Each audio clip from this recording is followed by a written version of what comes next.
Have you ever wondered, what if there are invisible doors that connect our world to the darkness, and that every time a soul disappears, the darkness grows stronger? We've tracked down buried stories, forgotten memories, from strange lights in the sky over New Mexico, to silent crimes in Arkansas, to lost souls in haunted crossroads. Every place, every disappearance, every whisper you've heard in the night carries a faint trace of something quietly awakening. And by the time you realize it, it may be too late to turn back. If you're brave enough to dive into the unseen depths, where truth and nightmares merge, hit that subscribe button now. Subscribe, because here, we don't just tell stories, we open doors for you to enter where light is no longer salvation. Part 1. The Beginning. The Dark Door. There are stories that are not told with screams. They begin with the smallest of sounds. The wind blowing through a half-open door, the sound of a heart beating out of rhythm, or that strange feeling when you know someone is standing right behind you. But when you turn around, there's only emptiness. In 1998, in the town of Mistfield, Oregon, freelance reporter Charlotte Hayes, 32, received an anonymous package. Inside was a dusty old VHS tape and a water-stained note. Look the truth in the eye, if you have the courage. Charlotte, once a fearless journalist who covered cold cases, was not easily swayed. But that night, in the dim yellow light of the small apartment, as the tape began to spin and the screen flickered with meaningless images, a swing swaying in the middle of a forest, a bloody hand sliding across the lens, a broken-necked doll lying under the bed, Charlotte felt for the first time in her life.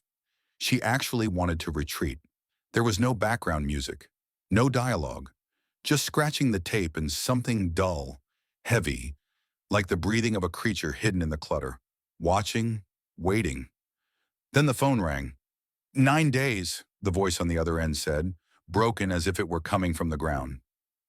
Charlotte dropped the receiver. A few hours later, the first signs began. The lights in the room flickered. The television screen was on in the middle of the night, reflecting the room, but inside a shadow stood motionless among the familiar objects. The window opened by itself, letting in a breeze, carrying with it a faint whisper like the hissing of people without tongues. At first, Charlotte tried to make sense of it. Electromagnetic waves, natural phenomena, post-divorce stress.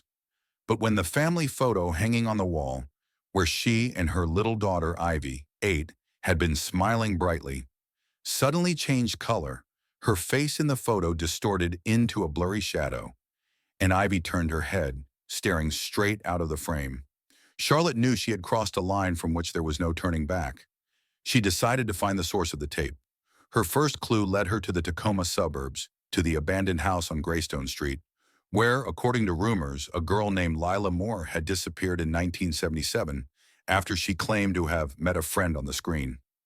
Charlotte, carrying a video camera and a tape recorder, entered the house at dusk.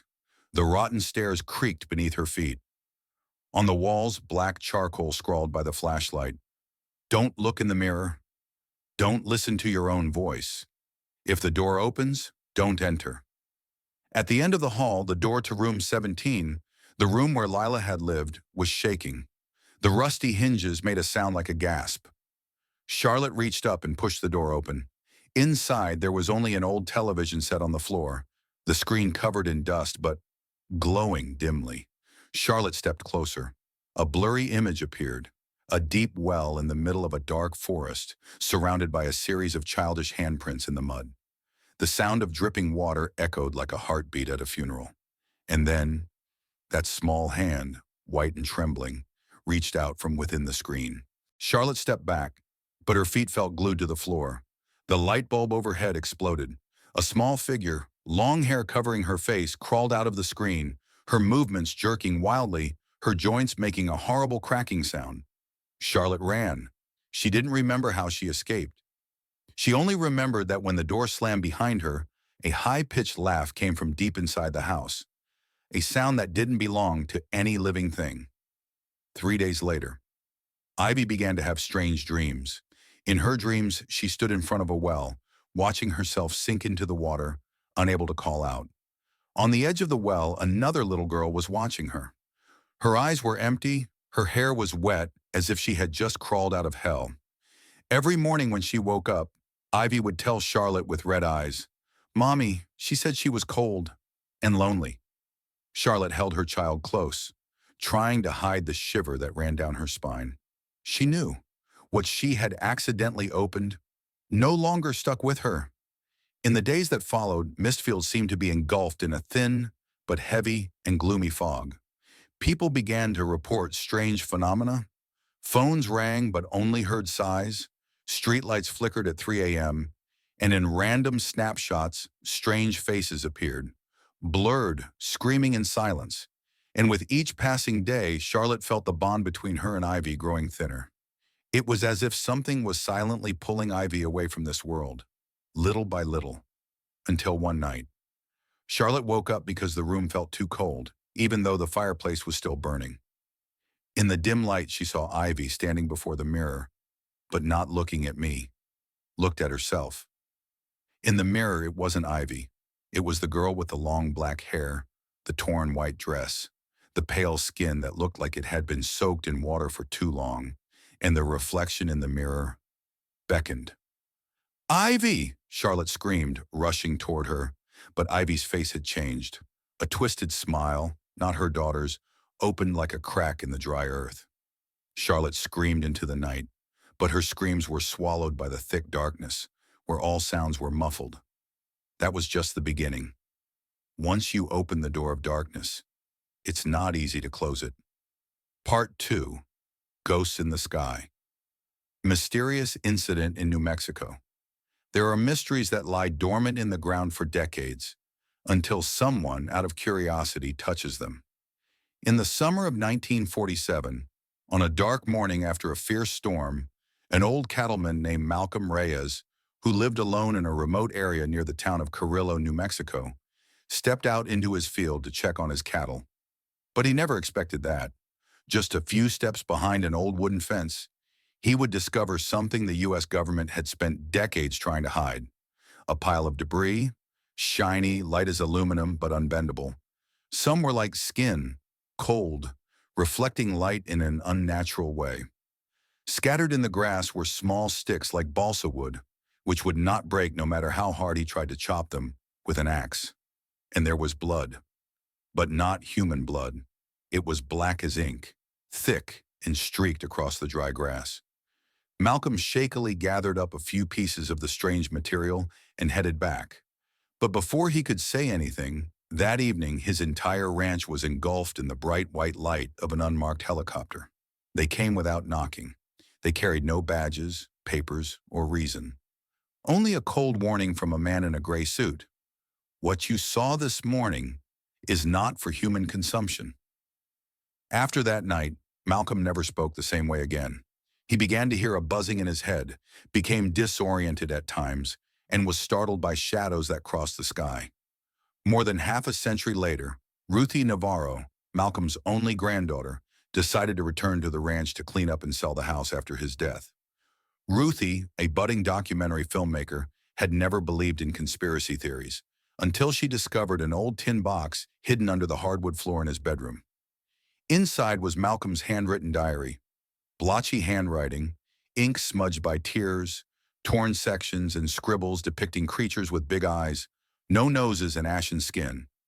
And there was something else, a small tape, hand-labeled, "Light in the Storm," June 7th, 1947.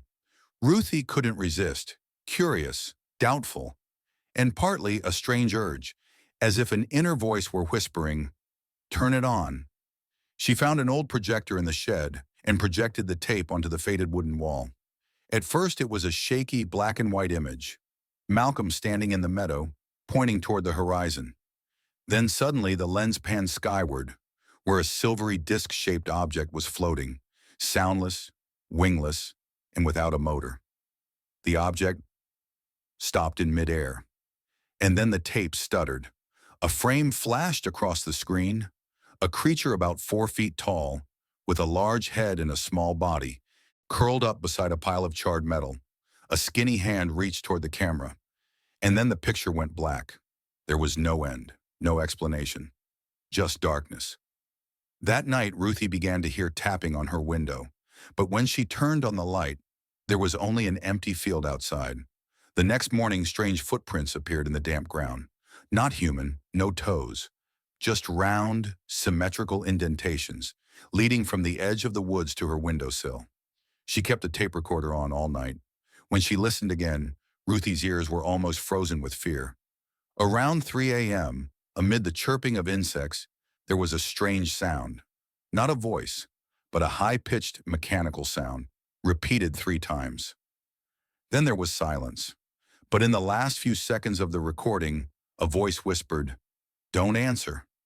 Don't look up." Ruthie sought out Hector Vela, a retired Air Force investigator who had worked at a base near Roswell.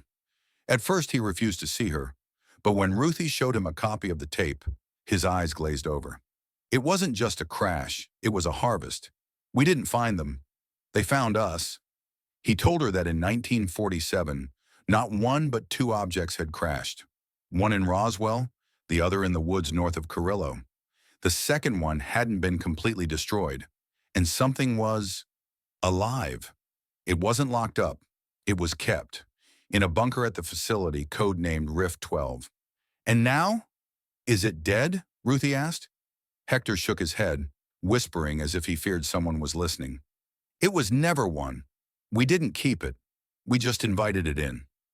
From that day on, Ruthie always felt like something was following her.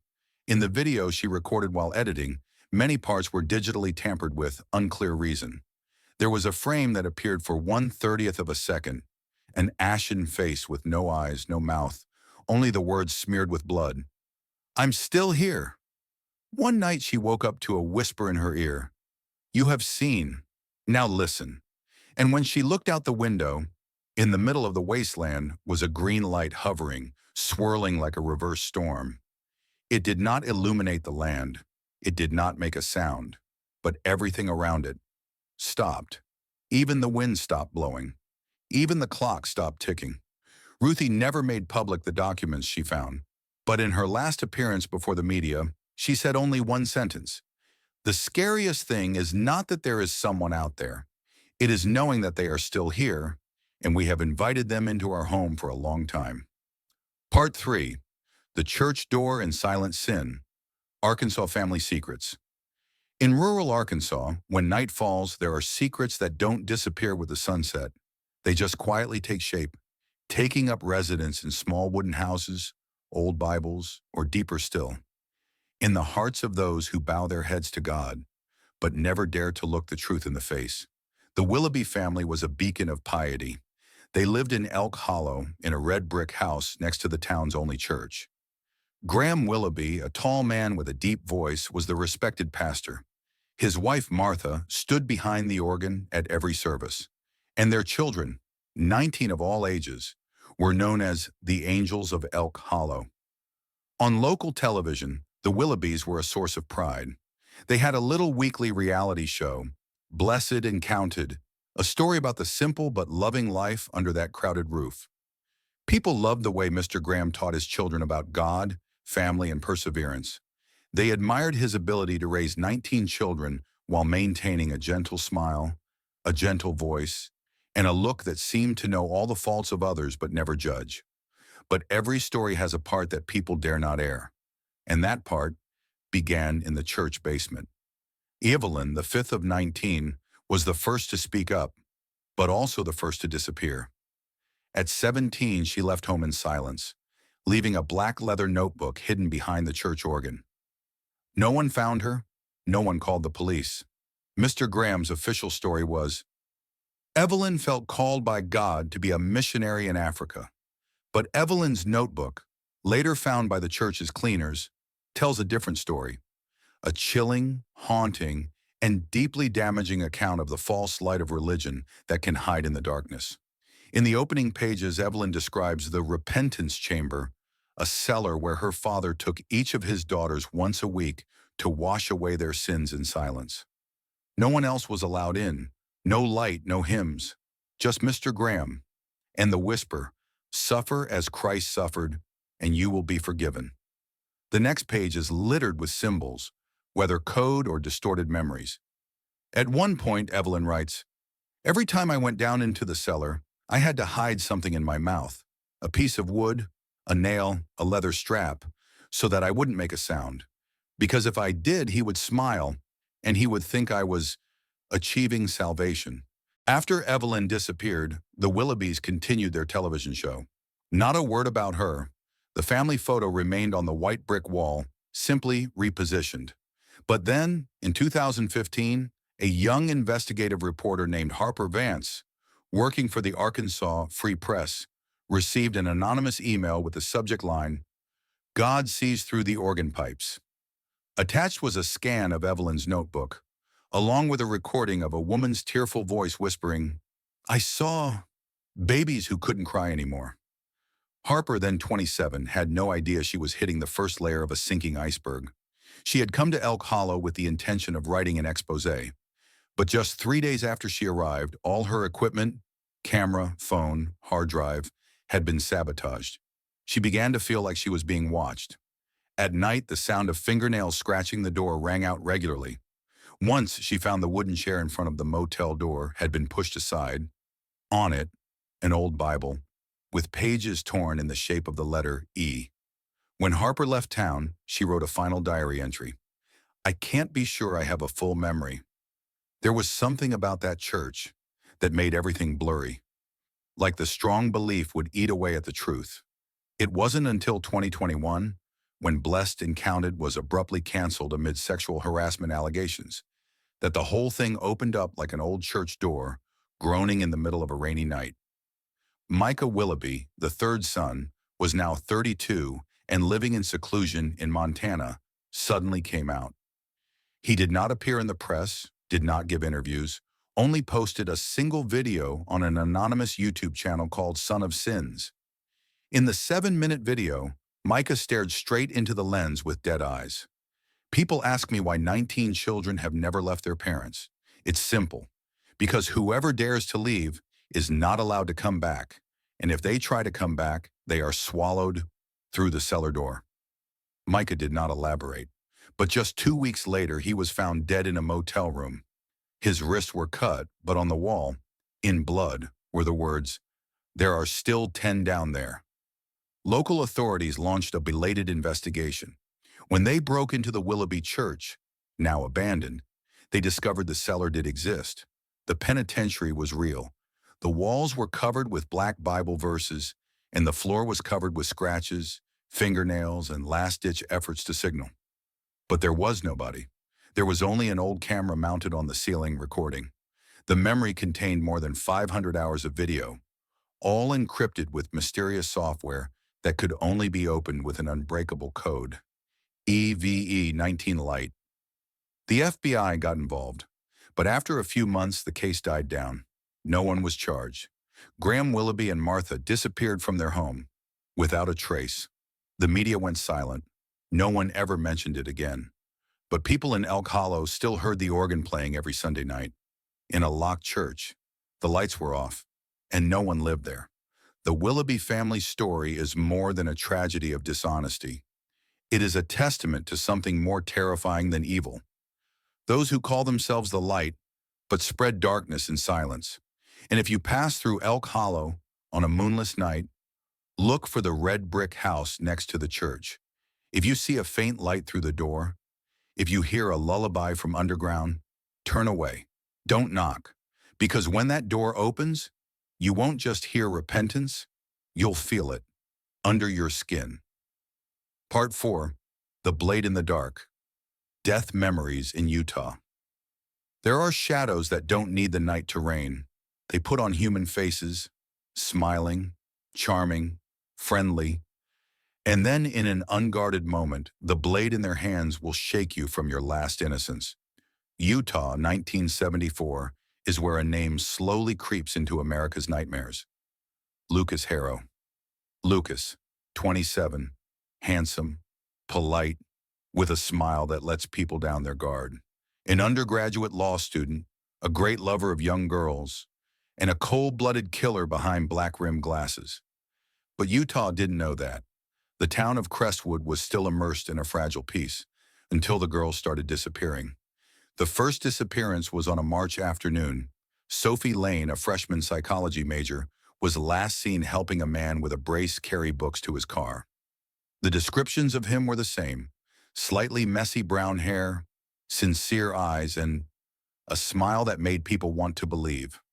Sophie never made it to the reunion that night. Her car was found 3 days later on the side of a deserted road, the doors wide open, the lights still on, a fading cry for help. The city of Crestwood began to tremble. But that was only the first knock on death's door.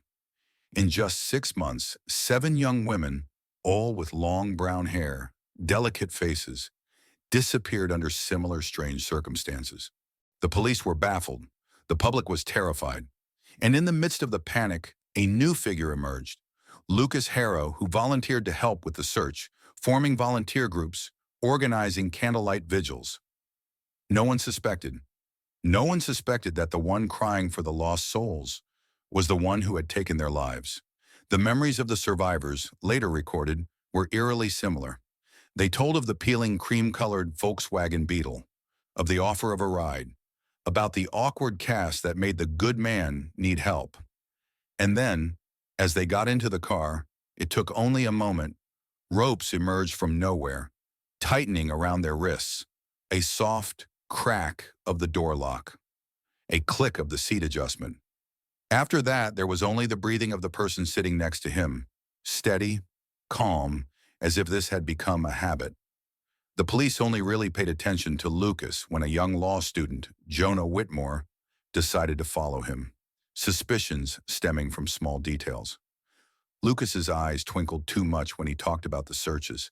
His smile widened more than necessary when he mentioned death. Jonah, with incredible patience, tracked Lucas for a week, and then one October night in the Deer Hollow woods, he witnessed an unforgettable sight. Lucas was digging a shallow hole under an old oak tree. Tea in his hand, silver tape glinted in the moonlight. A motionless figure covered with a fur blanket, a piece of inanimate merchandise, not a person. Jonah called the police, and when they arrested Lucas, they found in his car a pair of handcuffs with worn locks, a bloody knife, a strange collection of poems, all jumbled words about keeping the soul beneath the soft skin. Lucas Harrow's trial was a media sensation, but it was at that trial that the most horrifying revelation came. Lucas didn't just kill, he recreated his deaths.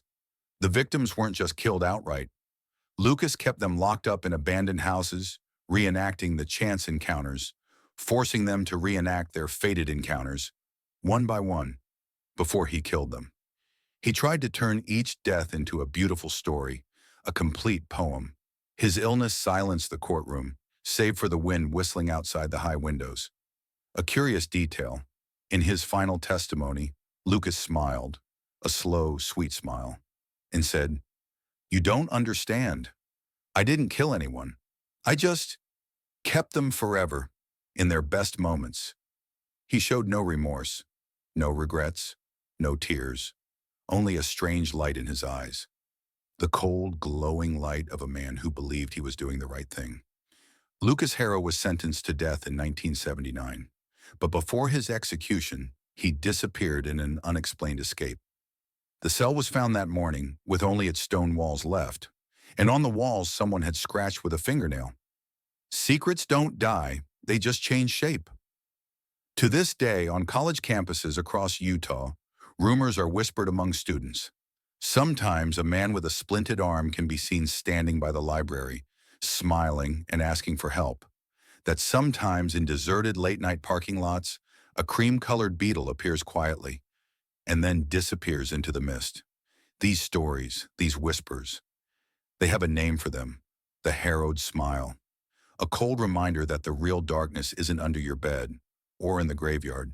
It sits beside you, in the classroom, in the coffee shop, in the light of day, just waiting for the moment when you believe.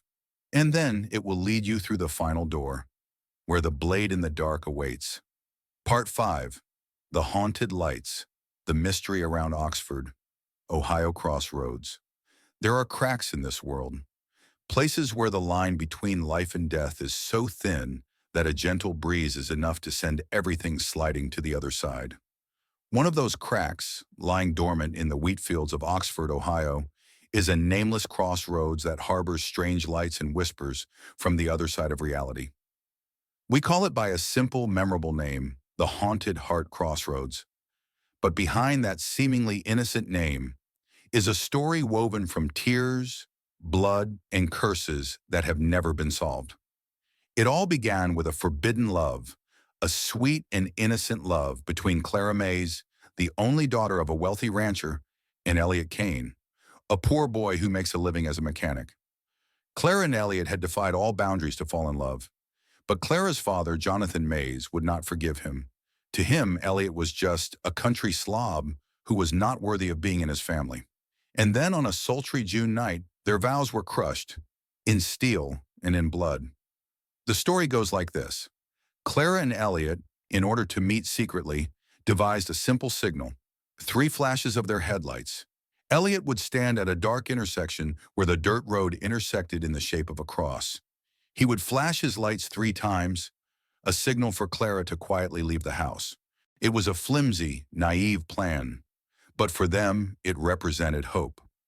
That fateful night, Elliot waited, his hands shaking on the handlebars of his old BSA motorcycle.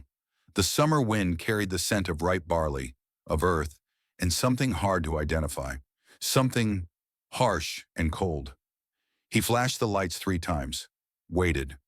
Then out of the darkness, a figure emerged. Not Clara. It was Jonathan Mays. The rage of a betrayed father, the madness of wounded pride, all swirled in the man. No explanation, no warning. Jonathan lifted a chain and lashed it at Elliot. In a panic, Elliot started the car, racing through the night, trying to escape the fury that pursued him. He did not know that, just ahead, a barbed wire fence had snapped, extending rusty hooks like fingers of death. The engine roared. The lights flashed one last time. Then a sharp swoosh tore through the darkness. When Elliot was found, he was lying motionless, the car crushed beside him. And headless. After that death, Clara never spoke another word. It is said that she stood silently at the intersection every night, in a white dress soaked with tears, waiting for the flashing lights that would never come. A month later, Clara's body was found hanging from an old oak tree at the intersection, with a small old sign around her neck that read just 2 words, "Waiting for you." From then on, Ghost Heart Crossing became a whispered legend. It is said that if you drive there at midnight, turn off the engine, and flash your lights 3 times, you will be answered. Not by a living person, not by words, but by a faint red light, as if reflected from afar, rushing at an unimaginable speed, and disappearing right in front of your car, leaving only a spine-chilling screech and a headless figure passing by the car window in the blink of an eye. Some say they heard the sound of metal dragging somewhere behind the car, the wind whispering a desperate cry for help. Some swear they saw a girl in a white dress standing by the side of the road, her eyes vacant, holding a flashlight that blinked, forever blinking 3 times, 3 times, 3 times, searching for her lost lover. But not everyone was lucky enough to encounter only light. Some, especially those who mocked or challenged the legend, disappeared after that night. Their cars were found the next morning, empty, with iron scratches on the steel frame, and the speedometer stuck at 66 miles per hour, the speed Elliot had reached during his final escape. The psyches of survivors were often destroyed. Many fell into a state of paranoia, haunted by the sound of revving motorcycles in the night, the flashing lights in the rearview mirror. Some people can't stand the howling wind, convinced that it was Elliot's final scream. Others, in their nightmares, dream of standing in the middle of the intersection, unable to move, unable to call for help. Only barbed wire slithers from all sides, tightening around their necks like a preordained sentence. Today, the intersection is no longer on the map. Many times the city has tried to erase the legend, remove the signs, and flatten the dirt road. But somehow, the curious still find it, and the strange red lights continue to flash every night, flashing 3 times, waiting. Not because the past needs to be forgotten, but because a soul has never left. A soul still yearns for a conclusion that has never been given. There are mysteries that need no explanation, there are pains that never go away, and there are lights that keep blinking in the darkness, guiding the foolish deeper into the land of no return. If one night you stop at a deserted intersection, the wind is blowing hard, and the lights are blinking 3 times in the distance, don't blink your lights back. Don't open the door. Don't breathe hard.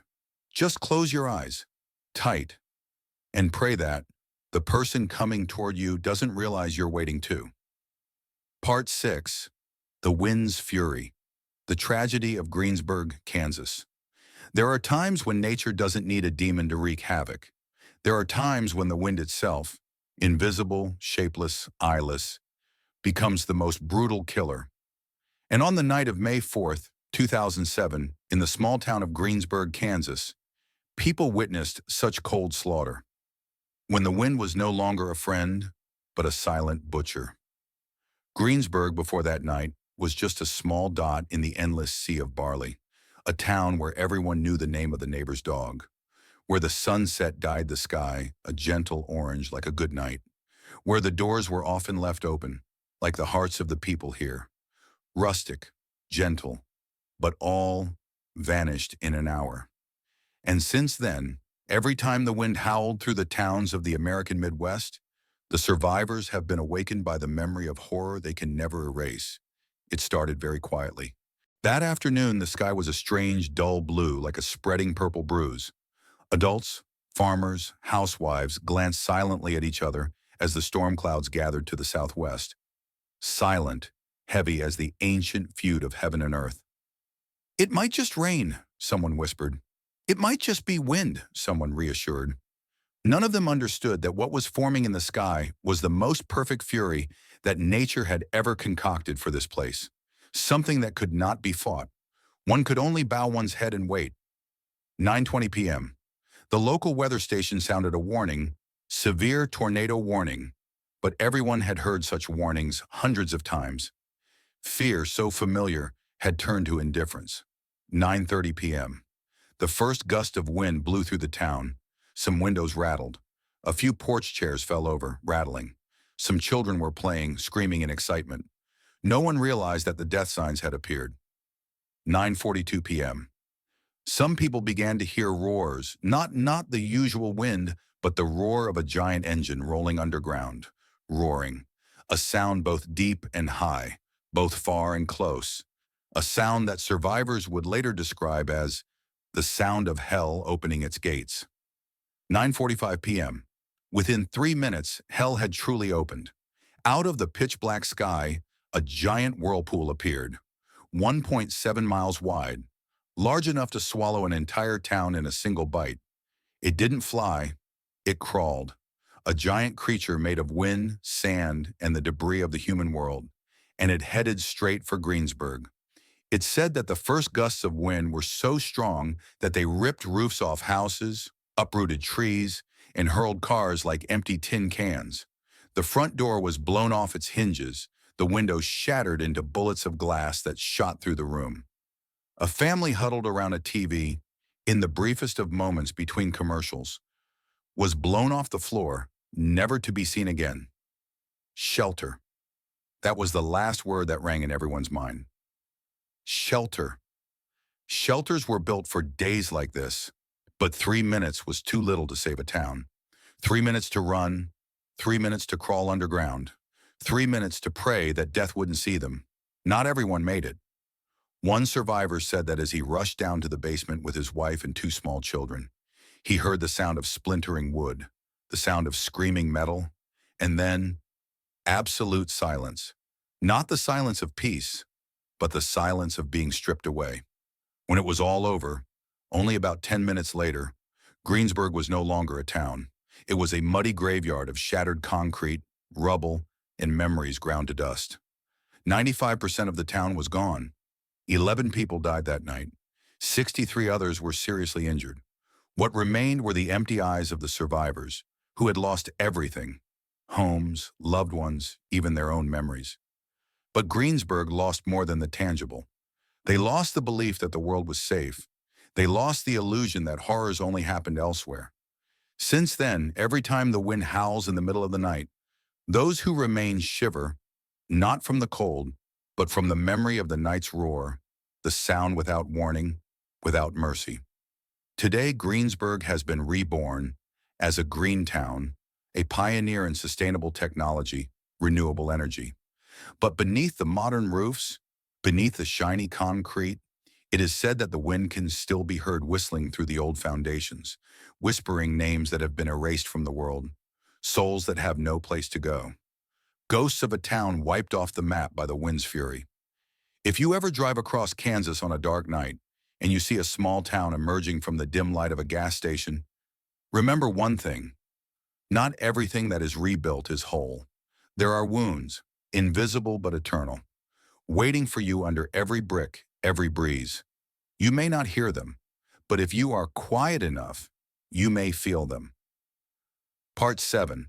Ghostly Phenomena, Mysterious Disappearances and Ghosts. Not everything that disappears is buried peacefully. Not every whisper in the wind is imaginary. There are disappearances, too perfect, too quiet, to be mere accidents. And there are spirits, still wandering in the cracks of this reality, whispering secrets no one dares to hear. We will enter that place. Now it all begins with old tales from the Shadowmere aberrations of central Montana, a small town shrouded in thick fog, as if the outside world has forgotten it exists. They say Shadowmere is a place that doesn't exist properly. The sun barely breaks through the fog. The compass doesn't work. The church bells sometimes ring by themselves, even when the clock hasn't struck the hour. But the most terrifying thing isn't the scenery, it's the people who disappear. Missing one, the girl in the white dress, Amelia Reese, 17, was last seen on graduation night, 1974. She wore a white billowing gown that shimmered in the spotlights. Friends said Amelia was happy until they saw her walk outside, toward Grimwood Bridge, the famous bridge over the sinking swamp. They remember her turning back to wave, and then, swallowed up by the thick fog, vanishing as if she had never existed. All they found the next morning was a shoe placed in the middle of the bridge, and the footprints ended abruptly, as if the earth itself had opened its mouth and swallowed her whole. No sound, no struggle, no evidence. Just a cold void that stretched on and on. But that wasn't the end. Occasionally, people who cross Grimwood Bridge at night report seeing a girl in a white dress standing by the bridge. She has no face, just a dark space under her veil. If someone calls out the name Amelia, she will turn back. And those who called never saw the light of day again. Missing 2. The boy in the mask. Noah Carr, 10, disappeared from his backyard one October evening in 1982. Just 10 feet from his parents. His mother, Eleanor Carr, recalled, "I turned around for exactly 2 minutes to get a cup of tea, and when I turned back, Noah was gone. No screams, no signs of a struggle, just a cardboard cowboy mask lying quietly in the grass. Police searched the area for 3 weeks, not a trace. Only the sounds of children's laughter coming from the edge of the woods every night. And sometimes from second-story windows in town, people said they saw a small boy in a mask standing silently, staring at the lighted houses. He never knocked, just looked, no blinking. Until the lights went out a third time, he was gone."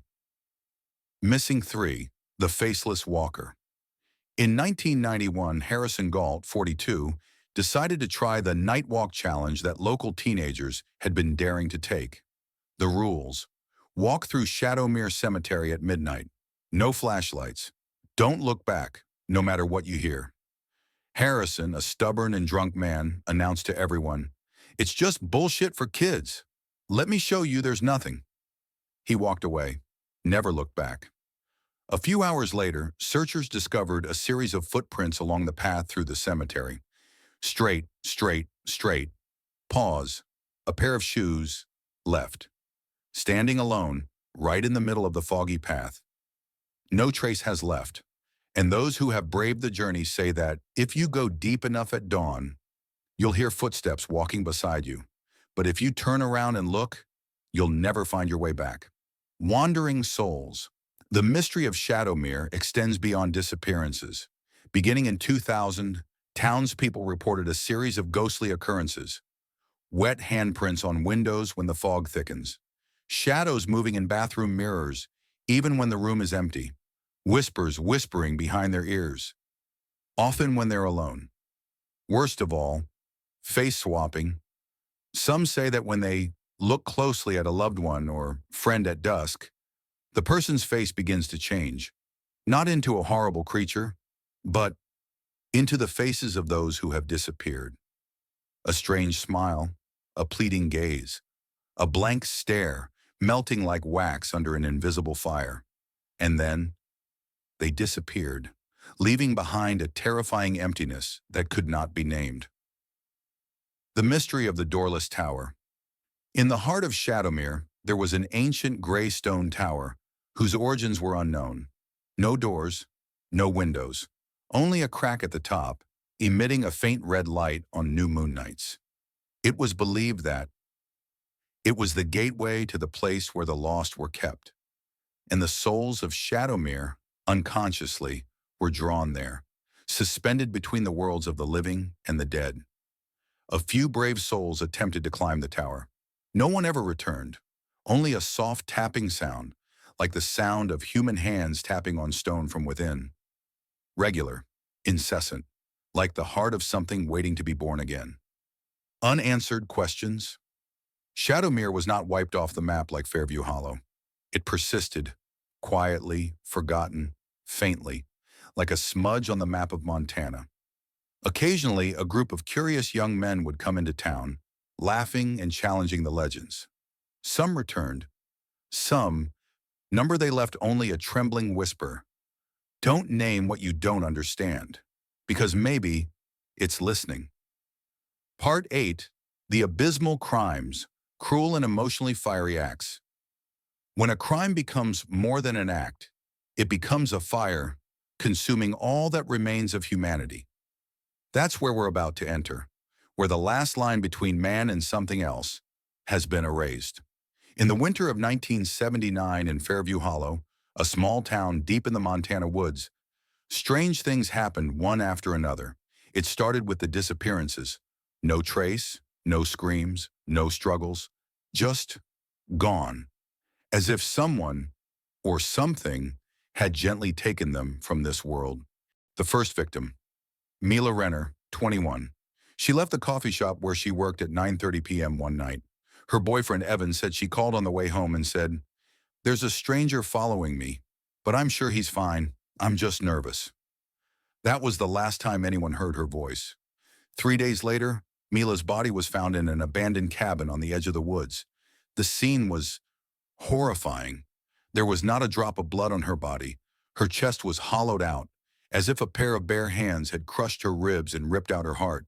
Her hair was cut into shreds, scattered across the room. Next to her body, there was a strange, small burn mark on the wooden floor, as if a black circle had been burned right under her body. No footprints, no DNA, no explanation. Fairview Hollow residents began locking their doors at dusk, but the precautions were in vain. The next victim was Dane Holloway, a 43-year-old carpenter. Dane was known for being a rough man, but never making enemies. One morning, he was found hanging upside down from the wooden bridge leading into town. His throat had been slashed cleanly, his eyes wide open, motionless, the irises burned into 2 black holes. On Dane's chest, people found a word carved deeply with a fingernail or sharp object: seen. Uncertainty grew every day. Residents gathered to pray, erect statues of saints, and light fires to ward off evil spirits. But it was not afraid of fire. It was fire. The town's sheriff, Harold Kane, did not believe in superstitions.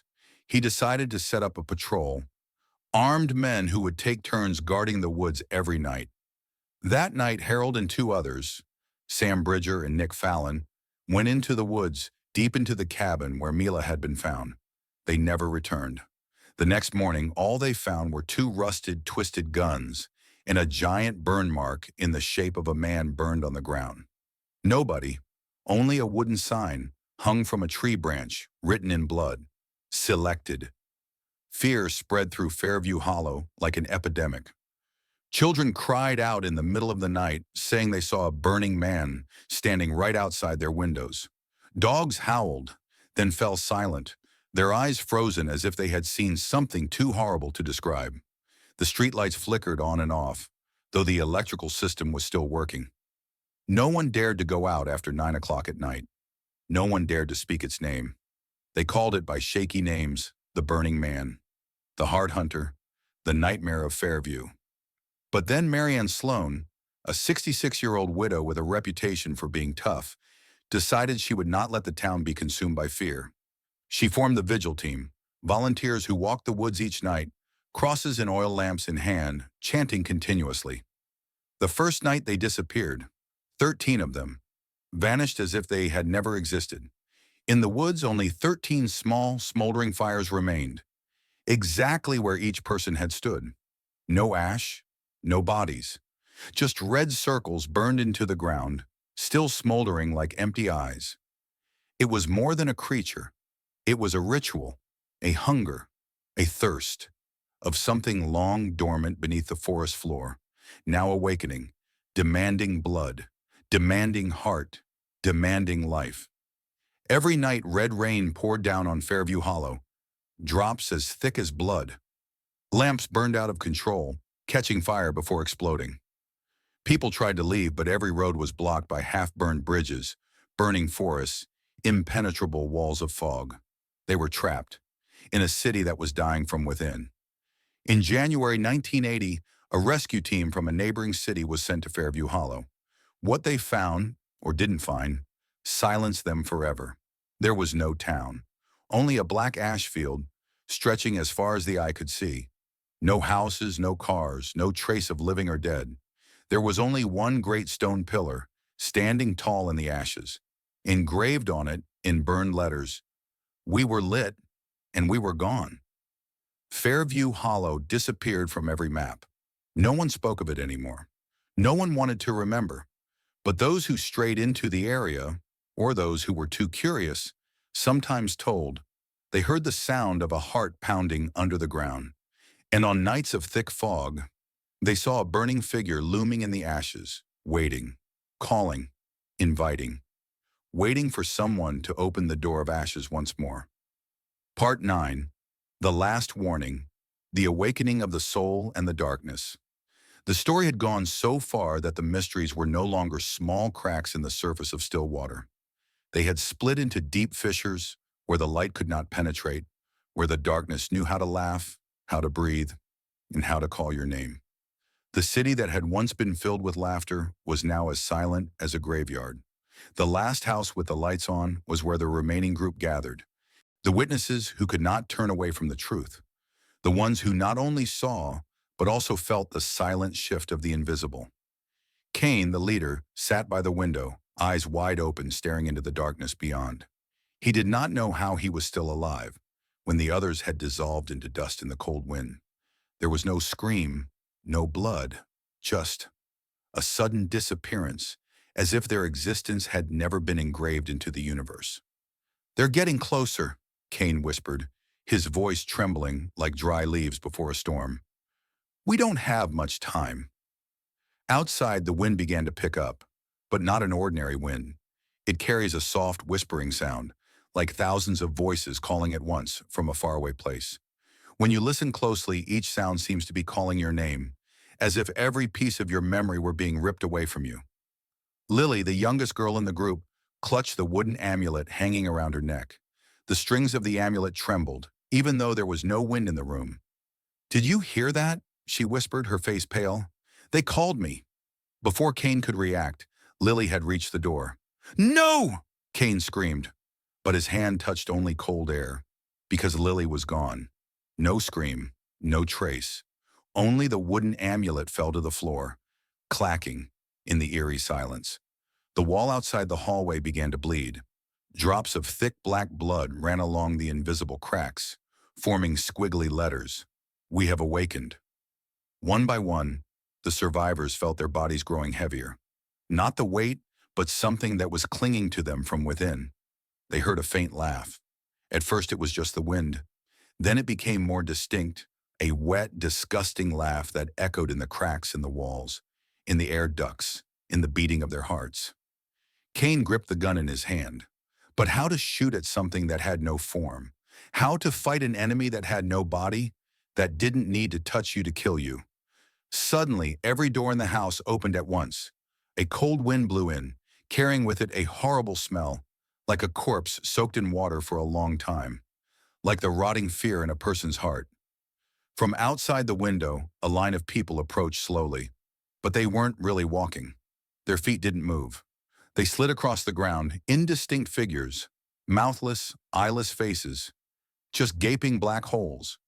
And each of them had the face of someone Cain had known. His friends, his family, people who had disappeared.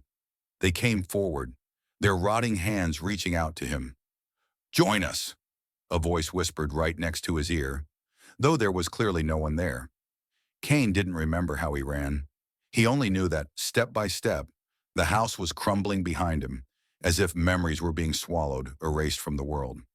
Cain ran to the old bridge at the end of town, which had been rumored to be the boundary between the human world and the dark world. Standing on the rotting bridge, he heard the sound of running water beneath his feet. But there was no water. There was only a swirling black mist, thick and cold as death. Suddenly, on the opposite side, a child appeared. A little girl in a white dress, her black hair covering her face. "Daddy," the girl called. Her voice did not echo, but seeped into his head like a cruel lullaby. Cain knew with the deepest instinct of the creature that if he answered, if he took a step toward her, his soul would be drawn into the black vortex forever. But the call, it was so similar, it was heartbreaking. It was like his daughter's voice. At that moment, Cain understood. The darkness did not need to kill you with force. It only needed to dig out what you love most, to push you willingly over the edge. He backed away, but the strange wind blew hard, pushing him to the edge of the bridge. A cold hand grabbed his wrist. Not the girl's hand, but that of another person. Faceless, bodiless. Just the force pulling him down. Cain struggled, but his eyes saw it all. Under the black mist, thousands of faces looked up at him. Souls trapped. They did not cry. They did not cry for help. They just laughed. A twisted, horrible laugh, like an eternal carnival of madness. And then, in the final moment, Cain let go. He closed his eyes, let his body go limp, and let himself fall into the arms of the spirits. But just as he thought it was over, a voice spoke, from within his own mind, not from outside. Every time a spirit lets go, the darkness grows a little bigger. And when there are enough of us, the world will be ours. Cain opened his eyes. He could no longer see the bridge. He could no longer see the sky. There was only a sea of people. No bodies, no shapes, just nameless spirits, whispering, calling him, welcoming him. He was no longer Cain. He was only an echo in the sea of darkness. And now, if you are listening to this story, remember, when night falls, if you hear a tapping on your window, if you hear someone whispering your name in the dark, if you feel a cold hand on your shoulder, don't turn around, because when you see them, you will no longer belong to this world. And that is what we dare to step into. The lights in the sky, which seem to be just old stories, lead to unexplained deaths. The whispers from the ground, from deserted crossroads, from houses covered in dust from time, seem to still be echoing somewhere, waiting for someone, curious enough to pay with their own soul. Can you hear it? Right now, maybe behind you, there is a quiet footstep, an unknown figure, watching your every breath, softly, very softly, like a whisper. Not everyone is lucky enough to come back. The lesson here is simple, yet overlooked by many. Not everything you see is an illusion. Not all warnings are threats. The world around us is bigger than what the eye can see. And sometimes the price of curiosity is a never-ending obsession. If today's stories make you feel the darkness quietly creeping up your skin, or make you wary of small sounds in an empty room, then you felt exactly what we want to convey. Hit the like button if you've ever felt a chill down your spine when a story ends. Hit the subscribe button to explore deeper with us. The layers of darkness, the forgotten secrets, the sealed memories that only the brave dare to open. And share this video with friends who believe they are brave enough, or at least curious enough, to join you in entering the place where the light can no longer save anyone. Because our journey has only just begun. There are many doors waiting to be opened. There are many whispers from the darkness waiting to be heard. Are you ready? We are ready. It's just you and the choice. We'll meet again in the deepest part of the nightmare.